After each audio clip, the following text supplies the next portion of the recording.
தமிழ்நாடு சீர்மரபினர் கூட்டமைப்பினுடைய நிறுவன தலைவர் ஆர் முருகப்பாண்டியன் அம்மாவுடைய ஆட்சியை கொண்டுவதற்கு சின்னம்மா அவர்கள் புதிய அமைப்பை துவங்கி ஆரம்பித்து வழிநடத்துவதற்கு தயாராக இருக்கும் பொழுது எங்களுடைய முழு ஆதரவை தெரிவித்து நாடு முழுவதும் இந்த அமைப்பு இந்த கட்சி வெற்றி பெறுவதற்கு முழுமையாக பணியாற்றி வெற்றி பெற செய்வோம். ஆகையால் மாண்புமிகு அம்மாவின் ஆட்சியை கொண்டுவதற்கு சின்னம்மா அவர்களுடைய கரங்களை வலுப்படுத்த நாங்கள் துணை நிற்போம். நாங்கள் கள்ளர் முன்னேற்ற சங்கம் மற்றும் சோழ பேரரசு கட்சியின் சார்பாக திருச்சியிலிருந்து இன்றைய தினம் மரியாதைக்குரிய புரட்சி தாய் சின்னம்மா அவர்களை சந்தித்து எங்கள் இயக்கத்தின் சார்பாக நாங்கள் ஆதரவினை தெரிவித்திருக்கிறோம். இன்றைய தினம் மரியாதைக்குரிய அம்மா சின்னம்மா அவர்களை சந்தித்து எங்கள் ஆதரவு கடிதத்தை கொடுத்திருக்கிறோம். கண்டிப்பாக வருகின்ற சட்டமன்ற தேர்தலில் மிகப்பெரிய ஒரு வெற்றியை சின்னம்மா அவர்களுக்கு அனைத்து தொகுதிகளில் நான் களப்பணியாற்றி மிகப்பெரிய ஒரு வெற்றியை பெற்றுத் தருவோம் என்று உங்களிடம் உறுதியளிக்கிறேன்.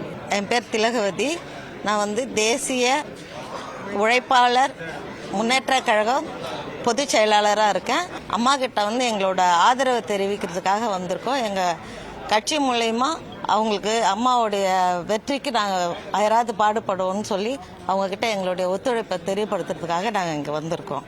என்னோட பேர் ஜானகி. நான் சேலம் மாவட்டத்திலேருந்து வரேன். வருகின்ற இந்த 2026 சட்டமன்ற தேர்தல் சின்னம்மாவுக்கு மிகப்பெரிய வாய்ப்பை ஏற்படுத்துறதுக்காக எங்களோட இளைஞர்களோடு நாங்கள் சேர்ந்து வந்திருக்கோம். நிச்சயமாக சப்போர்ட் பண்ணுவோம். தமிழ்நாடு மருத்துவ சமூக நலச்சங்கம் மற்றும் முடித்திருத்துவோர் சமூக நலச்சங்கத்திலேருந்து நான் வரேன். ஸோ எங்களுக்கு எல்லாத்துக்கும் எங்கள் சமூகத்துக்கு இது வரைக்குமே எந்த கட்சி சார்ந்துமே எங்களுக்கு இது வரைக்கும் ஆதரவு கொடுக்கல. இந்த வருகின்ற சட்டமன்ற தேர்தலில் நிச்சயமாக நாங்கள் சப்போர்ட் பண்ணி புரட்சி தாய் அம்மாவை முதலமைச்சர் ஆக்கிறதுக்கான எல்லா பணிகளும் செய்துட்டு இருக்கோம். என் பேர் பாலாஜி. திருவள்ளூர் மாவட்டத்திலேருந்து வந்திருக்கேன். தேசிய உழைப்பாளர் முன்னேற்ற கழகத்தினுடைய நிறுவன தலைவர் நான். அம்மாவுக்காக சின்னம்மாவுக்காக ஆதரவு தெரிவிக்கிறதுக்காக இங்கே நான் அம்மாவை பார்த்துட்டு அம்மா கிட்ட ஆசீர்வாதம் இருக்கோம். அம்மாவுடைய ஆட்சி மக்கள் எல்லாம் அதிகமாக எதிர்பார்க்குறாங்க. ஒரு பெண் நாட்டு ஆளுன்றதான் மக்களுடைய எல்லா பெண்களுடைய ஆசையும் கூட.